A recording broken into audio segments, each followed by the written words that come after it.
The smallest new car you can buy in the United States, the Mini Cooper. Whether 2, 4-door, or this 2-door convertible, the Cooper is brand new for 2025, looking almost the same on the outside, but packing a lot of new technology and design on the inside. While it's still warm, I'm gonna take this Cooper S convertible for a drive, tell you all of the new features, and also tell you what it's missing. New for 2025, the Mini Cooper is now in its 4th generation. Since the 2002 model year, it's been the happy-faced, cute little car with a big punch. Vibrant colors, oddball style, lots of quirks. But look closer and you'll find Mini is dimming the Cooper's light a little bit and cheaping out when the price is only going higher.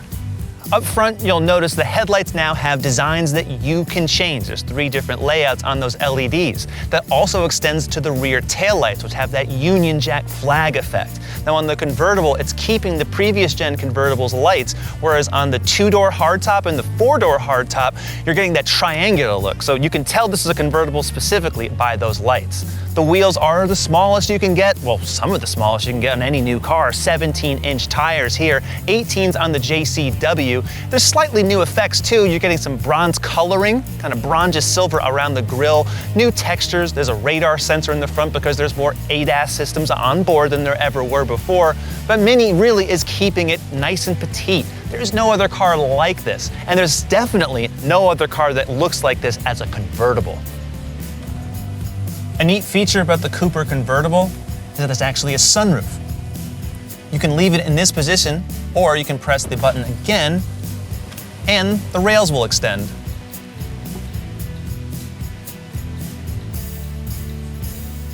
There's always fun little mini trinkets, such as this kind of lunchbox here in the center console. No, you can't really fit much in there, but it looks good. The pull straps feel nice. Nice attention to detail, but you can't get leather, not as an option anymore. As nice as these seats may look, they're not really that great to touch. And all over here, a lot of other reviewers have said this is premium materials. It feels like sandpaper. It does not actually look and feel good, and there's more plastic everywhere. Even the window switches, which were very unique before, those are shared with other BMW models like the M5. That car costs $140,000 and it's at a place there. And there's more important features that this Mini is now missing. A manual gearbox, paddle shifters on the steering wheel, the entire instrument panel that used to be on the steering wheel, and physical climate controls that in its place now show a giant, oversized wireless charging pad. If you want roomy back seats in your Mini, buy the 4-door Cooper or the Countryman.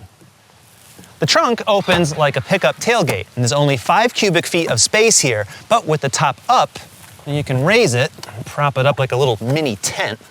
You could raise this, and you can fold the seats down. And with some bigger luggage, you actually can fit. You just got to remember to keep the top raised if you're going on any sort of trip.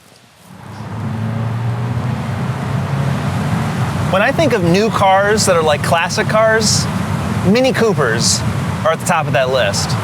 It's because in this day and age, there's nothing else like it. There's no other front-wheel drive convertible for under $40,000 to start. It does not exist. Did you like old Chryslers and Ford Mustangs? The Ford Mustang isn't cheap anymore. And nothing is this small. This is shorter than a Mazda Miata.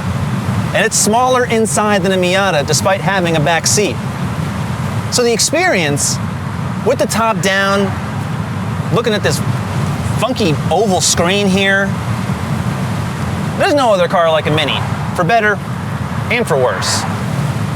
I'll start with the good, because Mini has dropped the inline 3, the turbocharged inline 3 that was on the base Cooper. So now every car, every trim gets the same 2-liter turbo 4. And all the power and torque figures are up for this generation. In this S model, 201 horsepower and over 220 pound-feet of torque. The last time I was driving a Mini convertible, you'll watch that review, that was the John Cooper Works. That is the high horsepower, fully high performance version, which truly is a hoot to drive. Now what's missing? It's not just the power, but there's no more manual transmissions in any single Mini model. Only a 7-speed dual clutch automatic. So the 8-speed regular automatic on the JCW is gone. The 6-speed manual is gone. Also gone, paddle shifters. I have no way to control the gears. There's not even a gear selector. That's gone. It's just a little nub here, which lets me go into low gear. there's no sport mode on just the transmission. Only if you get the JCW package, which is really more of an appearance package, on the S, can you get paddle shifters. You cannot get them on the base Cooper, and of course they are standard on the JCW. Now, driving on the highway at constant speed, it's a really pleasurable experience. It's not that loud, and if I want to, I can just have this top just be a sunroof, which is also nice. No other convertible lets you do that. At moderate speeds, it's a great powertrain. Even when I put this into sport, which is now called go-kart mode. Again, equally enjoyable. Not a lot of turbo lag, good response, and it will blip the throttle when you're slowing down, but I can't change any of that, which I think is very strange. Now, because they dropped the inline 3, fuel efficiency is actually slightly down on the base Cooper. On this model, you can get in the high 30s on the highway, decent, 30 mpg combined. The JCW models, definitely lower, of course. And from one generation to the next, even though the size has barely changed, this is about 110 pounds more than the previous convertible, trim to trim, transmission, all the same. The great thing is, though, even at, what, just over 3,100 pounds, this is not a big car. Especially when you compare it to all of the modern cars that are out there. The Cooper drives really with a lightness about it. The steering is really good.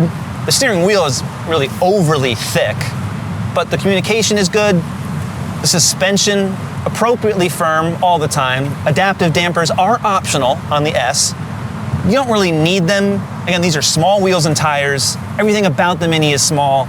It punches through traffic in a way that any other car couldn't. So while Mini hasn't messed with any of the dynamics here of the car itself, the fact that there's no manual control, not even for this automatic transmission, strikes me as such a miss. Because most of Mini's customers not only like manual transmissions, they just want to be engaged. This is not a typical car. It's not a commuter car. It's expensive to start because this is not a lot of car. When you're talking 25 to 30 grand, you're not getting a whole lot of vehicle. So if you're buying a Mini, especially a convertible, you're buying it for a specific reason. You want to have fun, you want to be different. So the fact that now there's no choice in transmission, the fact that this Mini is now a lot less involving when I should just be having more fun, taking the fun out of a Mini doesn't strike me as a good idea, especially if you're just trying to cut costs as an automaker. I would expect the faithful to complain, and I would expect a transmission like the 6-speed to return.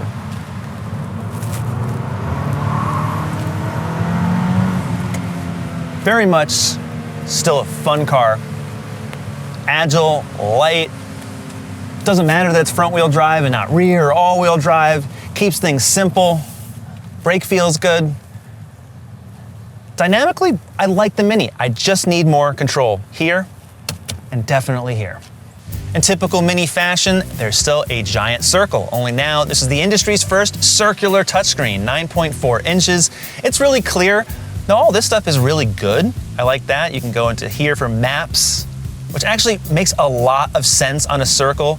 And on these upper trims, there's augmented reality. It'll show the arrows. Actually really helpful. Wireless Apple CarPlay, all that great stuff. A few other shortcut options you can add there. And it also, if you want the old looking speedometer, well, you can do that. And I can go into different experiences. If I go into green, for example, oh, I can see that. This one's cool because it looks like the old Cooper with the old typefaces. Now, if you actually want a tachometer, the only way to do that is to go into go-kart mode, which is sport mode. And thankfully, you can turn off these sound effects because I wouldn't be able to put up with them. For example, there's your tach, right? Now, you have to look at this screen because there's no instrument panel. Now, a head-up display comes standard, but it blocks part of the windshield. So it's blocking part of your view out the road. So you're always looking down here. Do you want to adjust the climate? Try to find it. It's right here. That's partially the climate. That's the temperature, that's the steering wheel heating, which is standard, and the seat heating. And then if you want to go to fan, I have to go here. And then this is also just kind of an ergonomic mess here. It's hard to tell whether this is activated or not. The contrast isn't very good. So there's a lot of usability issues here, even though this is a bright display, it's clear, and generally when you're going into the menus, easy enough to use, although there's so many different categories here, you can get lost. It's actually hard to find certain things. Now the climate controls used to be down here. Mini has simplified this, so this is the gear selector. That's for park and the parking brake, the engine, the drive modes and the different display experiences, the volume. And then this right here is for a few driver assistance systems, that's good. But then also, if you want to adjust the headlights, and I mean all of the headlights, the parking lights are only adjustable here, not on the stock. There's definitely some usability problems just as a car. Again, searching is good, wireless updates, you can play games, all that good stuff, but really functional, not as much as it should be. The Mini Cooper starts at $30,000 for the two-door, $31,000 for the four-door, and about $35,000 for the convertible. There are 8 trims total across all the body styles. As tested, this Cooper S convertible, $45,000. As for competitors directly, there are none. Mini has retained most of its core principles. Small cars, lightweight, fun to look at, and most of all, fun to drive. There's no other cars quite like it. However, in removing such core fundamentals such as the manual transmission and taking out interior materials and replacing them with things that just are not as good and increasing the price, that is where Mini is drawing a line. What do you think? I would like to see Mini bring back the manual and also step up its game on the interior. Because at 45 grand, I don't care if this is a small car, I better be getting a really great car. What do you think? Go to CarGurus.com and subscribe to the YouTube channel. We'll see you next time.